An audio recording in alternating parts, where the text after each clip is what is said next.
Greetings fellow Whovians and welcome to Timey Wimey Review, where today I review the classic Sixth Doctor story, The Two Doctors.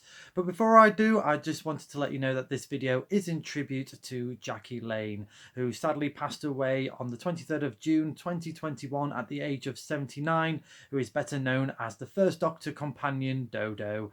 All my thoughts go out to families and friends at this very sad time.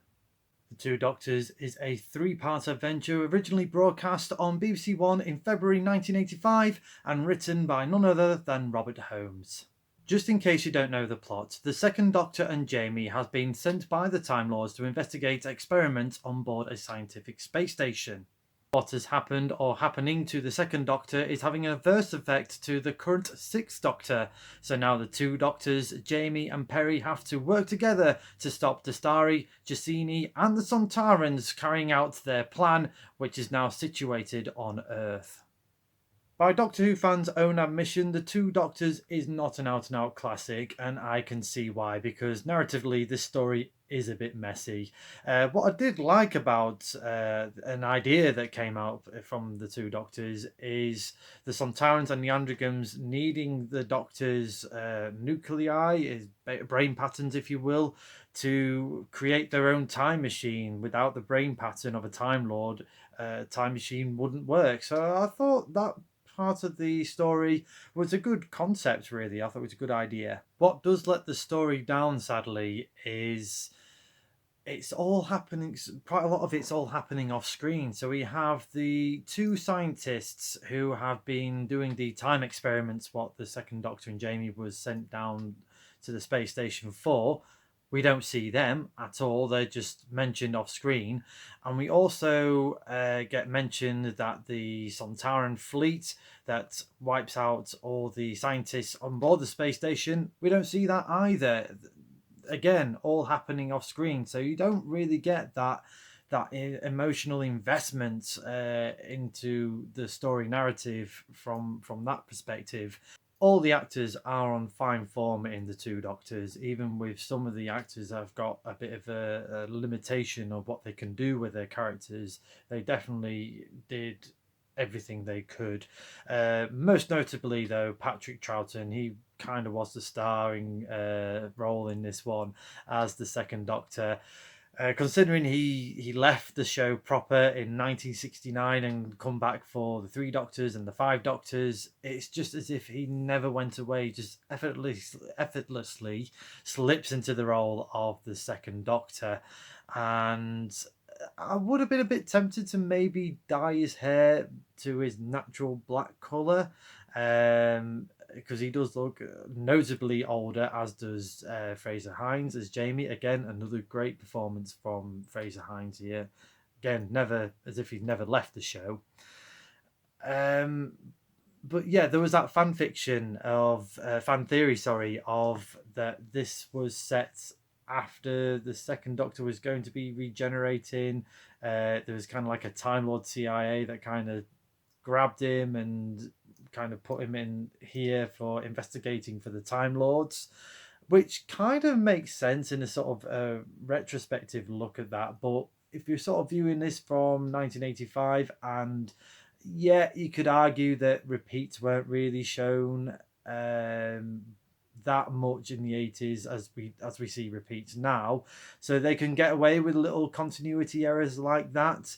But I digress. It was great to see Patrick Troughton and Fraser Hines again as the Second Doctor and Jamie.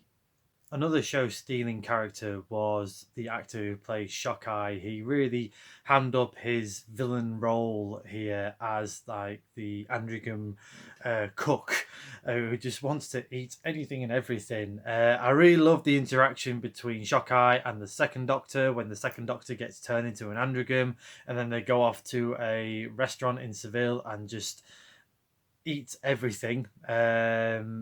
And yeah, it's a bit sort of a one-dimensional character, and I'll get through the sort of story a little bit later on in this review.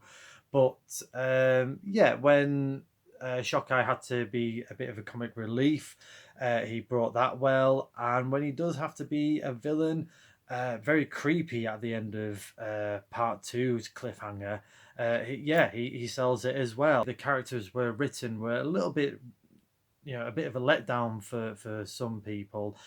Most notably, the Sixth Doctor, poor Colin Baker. He always delivered as the Sixth Doctor, but again, you can just tell how many challenges he had, not only with his costume, but the way his character was written.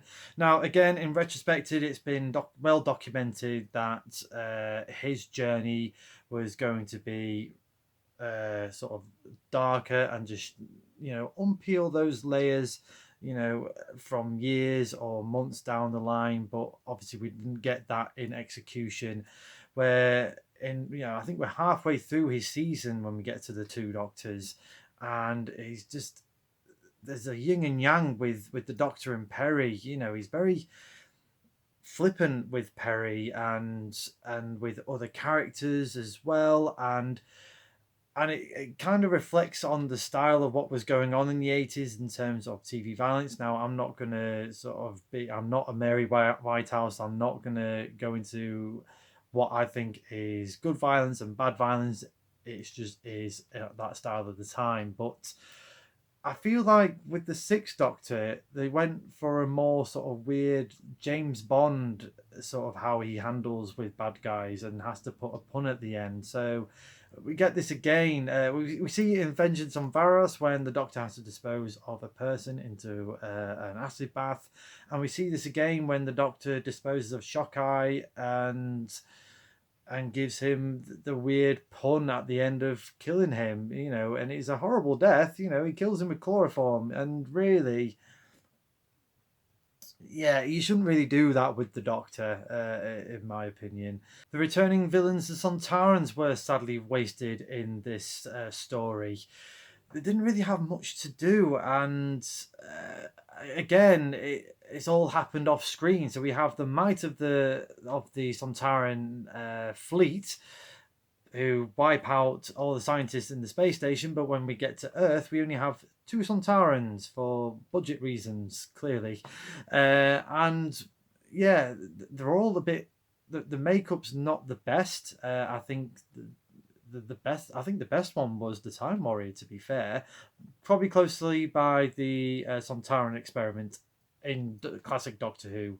Obviously, the makeup gets better in modern Doctor Who with the Sontarans, but here they're all a bit wrong. They're too tall for me. I know I'm really nitpicking here, but they are way too tall. If there was kind of explained in the writing that they sort of been genetically modified for that for this mission, then fine, I would have accepted it. But they weren't, and again they were just wasted. They were just kind of just they were more like just henchmen rather than an actual sort of out and out villains as we've seen in previous Sontaran stories. I will need your help in the comments on this one, my fellow Whovians. What did you think of the character of Oscar? Again, not a knock on the actor. He did a really good job, but the character of Oscar was just really weird and a little bit just out of place. I feel like he was just there only to get his demise at the end of the story, because it was kind of like it was just all over the place. I feel like budget reasons there would have been two actors for his role, because he was a butterfly collector and then and fellow sort of thespian and then restaurant owner. I feel like we would have had Oscar being the butterfly collector and thespian, and then we would have had another actor play another character of the restaurant owner, but they kind of just merged the two into one, which is fine, I suppose. But yeah, I just don't get his character. But looking at the positives, and we do have some star power in the form of Jacqueline Pearce as Jacini, and I thought she did a really good job as Jacini. Again, was a bit limited with what she was given, but absolutely gave it her all with what she had. And I really liked the scene where she noticed some blood on the floor and her old sort of androgen mentality was coming through after being augmented by Dastari, and I liked the way that she kind of just fell to the floor, and she knew what she was doing was wrong and against her sort of new programming, but her own nature was just taking over and just wiping the blood on her hand. I thought it's a bit eerie, but I really do like that moment. I'm going to give the Two Doctors a TARDIS rating of 6 out of 10. There are positives for this story, most notably the nostalgia pops and return of Patrick Troughton and Fraser Hines as the second Doctor and Jamie. The actors do a solid performance here, but the writing and the tone of the story is just very jarring and a little bit all over the place. I feel that Robert Holmes was going for a more cynical script, especially with the undertones of vegetarianism and how people were viewing in terms of food and meat and culling of animals. And I felt that maybe Eric Saywood and John Nathan Turner just felt that it was a bit too cynical, so we have to lighten the tone in some areas, but how they did it was just really jarring. So, for example, Dastari was talking to Shockeye when Shockeye captured Jamie and was sort of butchering him a bit and sort of tenderizing the flesh. Obviously, Jamie was in pain, and Dastari was pleading with Shockeye to kill him before skinning him alive. And Shockeye saying, "No, I'm not doing that. This is just a dumb animal. He doesn't understand pain." When clearly, you know, it's thoughtful in the sense of you know, what we do to culling animals for food. So I like that part of the idea of it. But then you have this weird tonal shift of right at the end, you have the Sixth Doctor saying, "From now on, Perry, it's a vegetarian diet for us. Ha ha ha, let's walk away." It's those tones throughout this story that is just very jarring and a bit difficult to watch at times. Combined with the budgetary problems that this story was given, it just shows that this was a bit of a too ambitious script in terms of what they really wanted to do, which is a bit of a shame. You know, imaginations can run wild, but at the same time, what you see on screen kind of just dampen your overall view of this story.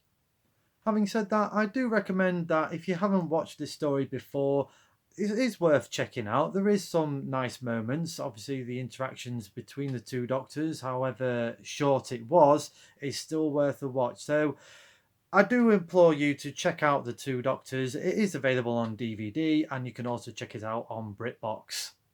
Let me know in the comments below your thoughts on the Two Doctors and what is your favourite Sixth Doctor story. Because let's face it, Colin Baker was a great actor and did a brilliant job as the Sixth Doctor. So whether it's from the TV series or from Big Finish Audio, let me know in the comments below, because one day I might review it for you. Next time on Timey Wimey Review, I will be reviewing the 7th Doctor classic, The Time and the Rani.